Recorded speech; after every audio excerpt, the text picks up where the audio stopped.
As we close this journey of one of the most intrinsic differences within our reality, the difference of gender, it is important to focus on both polarities of understanding, the concrete and the abstract. Let us begin with the abstract, as the order of creation is abstract to concrete. Soul density. Man is cause and woman is effect. This is because man's soul is more balanced, or actually, better put, more centered. His soul is denser, which is more similar to the source, consolidated potential energy. A woman's soul is spread out, the separation of the reflection of God, reality. You could view this in everyday life in the way that woman strives for wholeness. The direct cause of this wholeness is that she is full on the will spectrum, positively polarized, of course. However, her overall nature-like or flow with reality leads to this spread out soul as well. This is what makes women less balanced but more holistic and graceful. In life, women rarely go into depth in one area like men do. Men get obsessed with singular interests. In fact, it is that obsession that is the birth of professions. For example, how often do you see women obsessing over arcane subjects like quantum physics, computers, or philosophy? It isn't only arcane things, of course. Sports, health, psychology, and the like are rarely obsessed over by women. However, a woman will usually have a shallow level of understanding of all of these things. Man, on the other hand, will choose one or two and dive deep into the realm of obsession. The deepness of knowledge of a few areas is an example of a centered or dense soul. It takes from the infinite things of the universe the separateness and pulls it to a center, to a focal point of which that particular soul is interested in.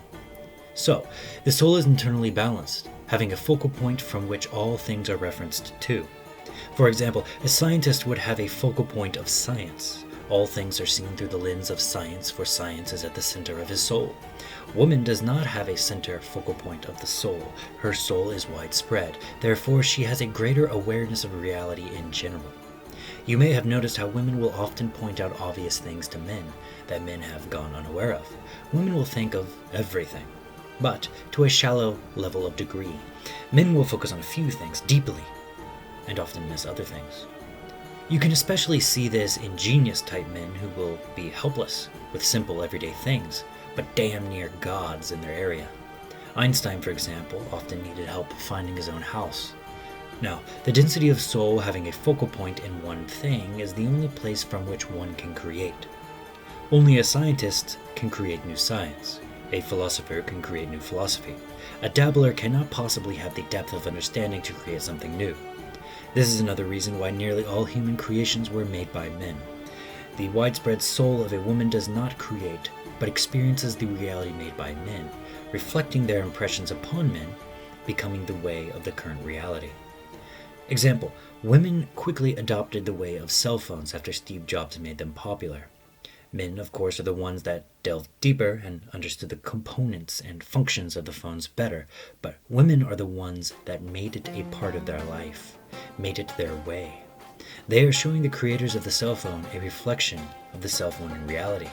In simple terms, women are the gender that makes a man or his creation mainstream.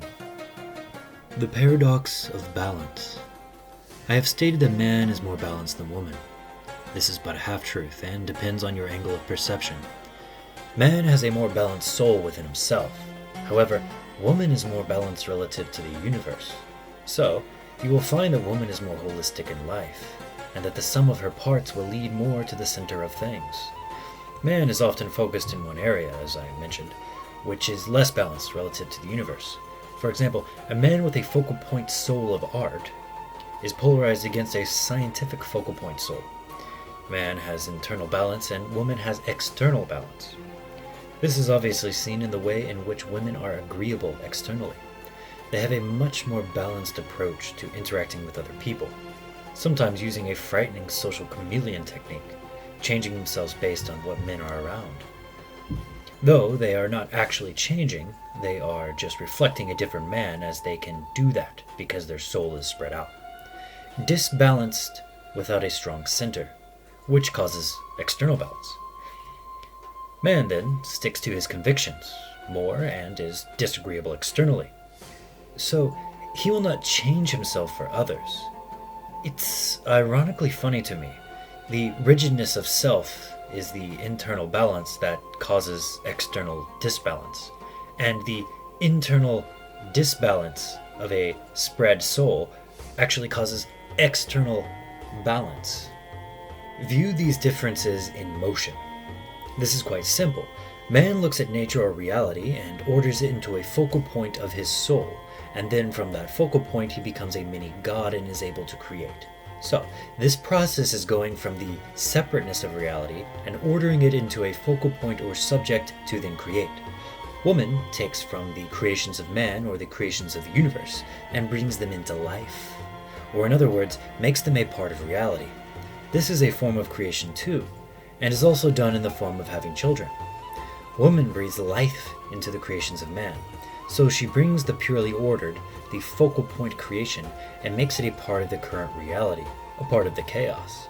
So, this is taking from the ordered unity and putting it into a separation, into actually separation itself. The original creation, cell phones for example, have been turned into different forms and changed in order to accommodate reality. Now there is a separation within the original oneness of the idea of cell phone. In the example of children, the idea of a child or the creation of the child itself, which the man does, the woman then brings the child into the land of separation, where the child must inevitably become separate from the parents. Creation really needs both genders for full fruition. Creation can be done by man alone, but it will rarely become a way of life without woman. Just watch the way that video games develop. Video games are getting close to full acceptance by women.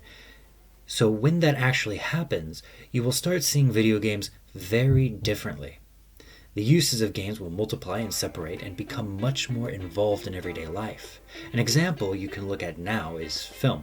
Originally, film was created just to capture important moments.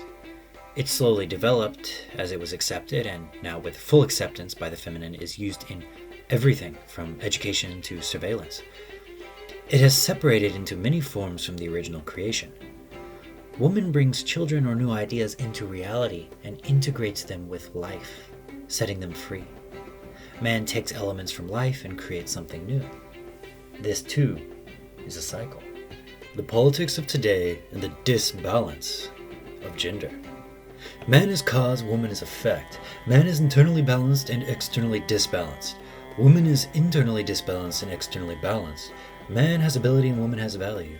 Now pay attention to that last phrase. You might remember I originally said man has power, woman has value. However, value is also a power, so ability is more fitting for what will follow. Now, value and ability are balanced, so basically man has internal power, meaning man is better at most disciplines that require individuals' strength.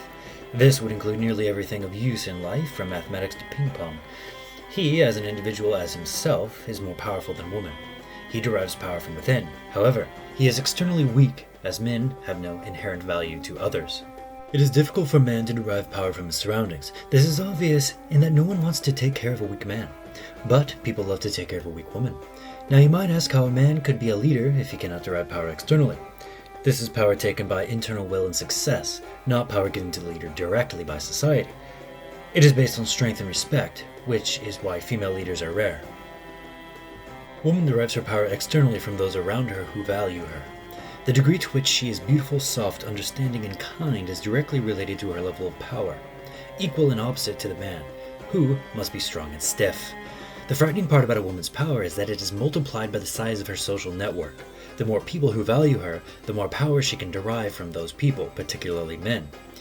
The most powerful person among the students of a high school or a college is a woman. This is because the students can't take power, so value is the only currency. The faculty might value a man's performance, but it rarely matches the inherent value of the top woman, especially because performance won't be multiplied by network size. Now, this leads us to the disbalance of our society. Most of Western society is controlled by a small group of people, similar to the structure of colleges or high schools. Ironically, though probably not ironically, probably intentionally. Why is this possible? Because the maintenance of equality. It's a tricky move because it gives a woman much more power. Why? Because they don't have to take power. They inherently have value. If all are treated equal regardless of ability, women will naturally be more favored by the group. They will receive more opportunities and more benefits from the government, which they already do. For example, alimony, child custody, companies being forced to hire women for equality quotas, welfare taken from men primarily, as men make 80% of the wealth and women make 20%, and women then spending their money as consumers, because women spend about 80% of the wealth and men spend about 20% of the wealth. Zipf's law again. This money taken from men is put back into the big companies, growing them further. So, what this does is create a barrier for men trying to succeed, as a huge chunk of the economy is given to women, who rarely use the money to invest in wealth creation, as that is not their nature. They spread things externally, rather than hold within to create something. What this does is make it impossible for most men to rise past a certain threshold of wealth, especially in business. So, the result of an equality system like this is that a few elites gain all the power as they use women as a filter. They take money from men, give to women, then women, being the primary consumers, buy their stuff and grow them further. This prevents men from ever accumulating enough wealth or power to create something of their own and challenge them. Of course, as the redistribution agent, the government also gets a nice slice of this money. If this was planned by the financial elite and the government, which is likely, it is because when people understand these basic principles of reality, these almost magically deep understandings, like the difference between male and female consciousness, like I'm explaining now, well, this would be the inevitable plan if you wanted to completely dominate. I mean, if my goal was power, it is what I would do. You fight for equality, which seems to be a just cause. Yet behind this surface of light is a hungry monster feeding on the believers of equality. This monster is created by giving women masculine power, which is an affront to nature. What is this masculine power they are given? The vote. The vote is the creative power of your country, the masculine power. Now, women did not lose their feminine power when they were gifted the right to vote, so they now have both sides of power, yet are not attuned to wield masculine power properly. They will vote for the feminine, which is the flattening or spreading of things into universalities. Women will vote for equality while also maintaining their natural way of distributing creation into separateness. The feminine grows far greater, but must be maintained by the masculine, which shrinks in size but grows in density of power. The government becomes communistic. We learn from Russia, pure equality or communism can't work without a regulating force. So the government and certain powerful corporations will consolidate the power they already have, allowing women's vote to equalize all beneath them. Men will then be unable to challenge them, as their resources are being taken by women and put back into the system they are trying to beat. Soon the government and the corporations merge as the government grows, taking the slice of profits from the remaining elites. As of course, they have to take the money to redistribute it equally. This is how communism happens, and all of the people are made into slaves led by the gods of government. Men are made into women, unable to flourish, and they all have to receive from the ultimate masculine that is the new communist dictatorship.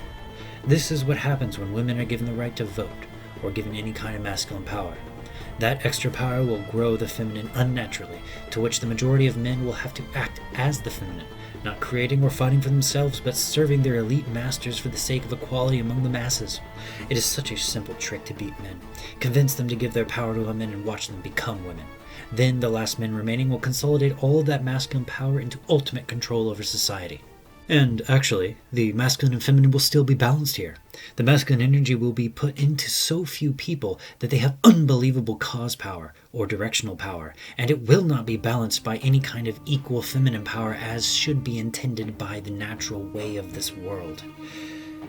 They will have so much masculine power that they will be deciding everything. Then the effect power of value is so spread thin among everyone that it can only create a dull reflection of the corrupted light emitted by the tyranny.